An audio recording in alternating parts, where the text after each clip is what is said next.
If you're already on social media, especially TikTok as an artist or small business owner, something to really keep in mind is you may go viral once, twice, a couple times, but creating a viral video is not something that you can engineer. You're reaching so many people who don't know about your business, who are scrolling through 100 videos that day when they come across your video. And if they find you compelling in that moment, you want to make sure that you can reach them again.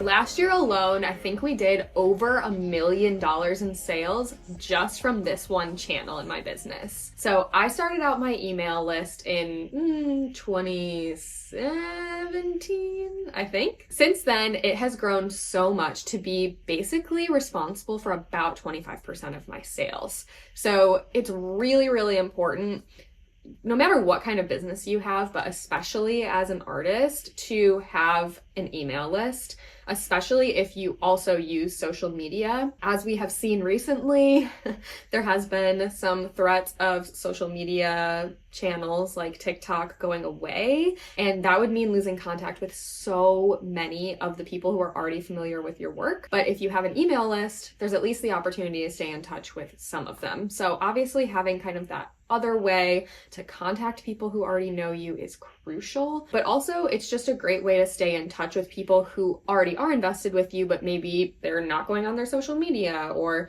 maybe they want to see you in both places. But it's just really important to have an email list because it's your own. It's not on a platform, really. Obviously, you have to have some sort of service that allows you to mass send emails, but the email list ultimately belongs to you and is an asset for your business that is responsible for a large portion of a business's valuation when it comes to a product-based business as well. So email lists are super important, and they're actually quite inexpensive to get started. I started, like I said, about 7 or 8 years ago. I remember setting it up on MailChimp, which is not the platform I would recommend if you plan to scale your business, but it was fine at the time. And I actually was setting it up while sitting in one of my college classrooms at a mock trial practice, because I did mock trial in college, and I was not paying attention like I probably should have been, and it was like winter break or something. I just remember typing in like my information, setting up my account, and then the first thing I did was create a coupon that incentivized people to sign up for the email list so that I could integrate that with my website or my Etsy or whatever, and that way it would give people a reason to sign up. So I think I did 10% off, maybe I did 15. Now I do a 10% off coupon just across the board to sign up for my email and text lists.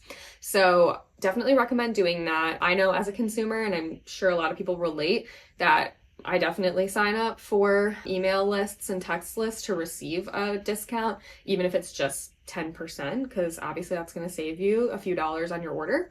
And there are some companies that I definitely unsubscribe from afterwards, but there's also a lot of lists that I've stayed on for years after signing up for that. And that has definitely been the case for my own business as well. People will stay in touch, especially if they like your brand and want to see what's new and what's going on. And I guess there's a lot of debate over how often you should send an email to avoid people unsubscribing. But I would say that people who are on your list want to hear from you, and people who don't want to hear from you are going to unsubscribe regardless of if you email them once a month, once a week, or whatever. So I wouldn't stress about that too much. There's a ton of people out there that will give you lots of advice about email sending frequency and all of that stuff. But what it comes down to is you have to see like what works for your business. I feel like every business is different. If you have like one singular product that people buy one time, I would say you're going to have a very different email marketing strategy versus if you're a business like mine, where we're constantly coming up with new things, especially because the items that we develop that are new often match with previous items. So that tends to make people more likely to come back and purchase again, versus if you have like a singular product. You do want to remind people that like you exist in case it breaks or they want to recommend to a friend or whatever. And obviously when you have sales, you need to notify people. But I think as artists, when you're developing new prints, new pieces of artwork, new products that your art is on, your customers are usually going to be pretty invested in your art and want to see what's new and what new artwork you're coming up with. So definitely recommend having that email list if you're an artist, and make sure that you're using it regularly because people do want to hear from you. So like I said, there are free options when you get started. I started with MailChimp.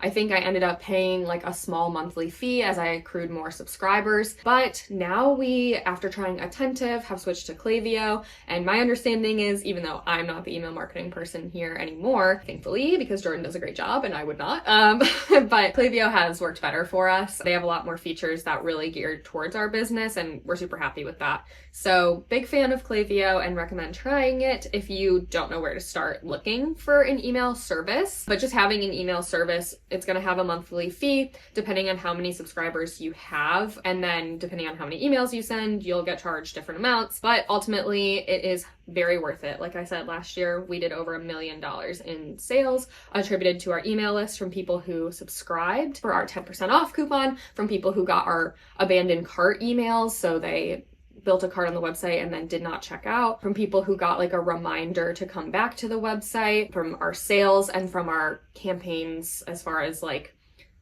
Black Friday or our new products and things like that. So we have a lot of like automated emails, but we also have our campaigns.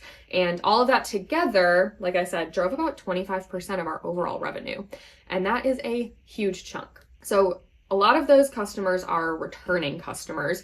And again, like those people, they want to hear from you, they're dedicated to you, and they may not hear about your new products, even if they found you elsewhere like social media. So sending an email, even if it feels redundant with something that you're posting on TikTok, Instagram, YouTube, etc., is super, super worth it. When we send out an email, we can immediately see within like 3 minutes of the email going out that we get over 1,000 people on our website, when normally we have maybe 30 visitors at a time on just kind of like a regular day.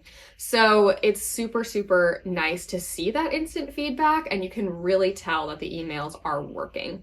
Our email list is pretty big. I honestly don't even know how many subscribers we have at this point, but it is nearing or maybe over 100,000. And so obviously that is like a small chunk that when we send 100,000 people an email, only 1,000 are on the site at any given time. But you can also see the effect of the email list for like at least 24 hours afterwards, because obviously not everybody is checking their email at the same time or right away or have like notifications for it. So you can see like a huge spike from that for several hours, even a couple days after you send an email. So that's really important to know, is like when you're checking your analytics, you want to see how long afterwards that email is having an effect, because it's going to be maybe longer than you would think. And I might have only 1,000 people on the website at like one time, but obviously over the course of that entire day or a couple of days, there's going to be a lot more than that. However, it's also good to keep in mind that like 1%, 2% people clicking through your email is really high. People get a lot of emails. People don't want to check every single one. And just because they don't check your email doesn't mean they don't care, don't like want to hear from you. It might just be that they're really busy at that point, or that they're like on a spending freeze or something, like, and they don't want to even tempt themselves. So there's definitely different factors that go into it, and having like a low click-through rate is not uncommon and doesn't mean that people don't want to hear from you. So really important to keep that in mind. And if you're already on social media, especially TikTok, as an artist or small business owner, something to really keep in mind about the value of an email list is you may go viral once, twice, a couple times. I think my videos have maybe gotten over like 2 million views, maybe like 10 times total in the past 5 years. Not like a ton, but you're reaching so many people who don't know about your business, who are scrolling through 100 videos that day when they come across your video. And if they find you compelling in that moment, you want to make sure that you can reach them again. But creating a viral video is not something that you can engineer. It happens usually fairly organically. There's only so much you can control. But if you have a link set up in your bio connecting to your email list, or if you have a pop-up on your website that gives them that 10% off coupon to sign up for your email list, you are getting people kind of wrapped up in your business in a way that you otherwise wouldn't, and that like you can't reach them again by just saying, hey, I'm going to go viral today.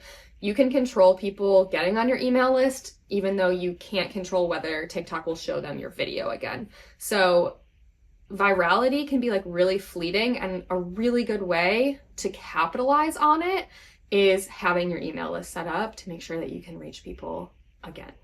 So there's a couple of things that I've thought about for my email list but haven't like actually committed to, but are just some fun ideas that other people might want to try too. So I've seen a lot of people either on social media or on email lists give incentives for people to either keep like tuning in regularly or to stay subscribed to the email list. And I would love to do this at some point, but just haven't really gotten around to it. Offering kind of like free digital downloads or just like freebie items in like being a part of the email list or like exclusive content is really like a good way to keep people invested and subscribed. Like they may think, oh, I don't need to subscribe to this and clutter up my email list if my inbox and whatnot if I'm already on Instagram or whatever. But if you offer like a free digital download of like a monthly calendar or something like that, that would keep people kind of invested in the email list, especially if it's something that's exclusive they can't get elsewhere. Or if you offer like an exclusive coupon that's only on the email list and that's something they can't get elsewhere. A good way to keep people kind of incentivized and motivated to check your emails, especially if they think they're getting something like exclusive and or like a freebie out of it. So something to keep in mind that might apply really well to your business. It's like maybe an okay fit for me. I just am lazy and don't want to make the content every month, or I'm worried that I wouldn't keep up with it. So something I would love to dedicate myself to at some point, but haven't yet, that other people should definitely try. If you guys have any other questions, comments, ideas, anything like that related to small business, email lists, things like that, or really anything else related to small businesses, please leave them in the comments. And don't forget to like and subscribe for future content. And also, if you want to get looped in to our EBDI, Elise Brand Design Insiders Facebook group, you'll also find the link there, where we also have lots of fun exclusive content and basically like the most far in advance sneak peeks of new products and sales and early access and all that. So make sure to sign up for our email list, get in our Facebook group. It's a good time. I can see you, I can see you, I can see you with my closed eyes. I can see you, I can see you.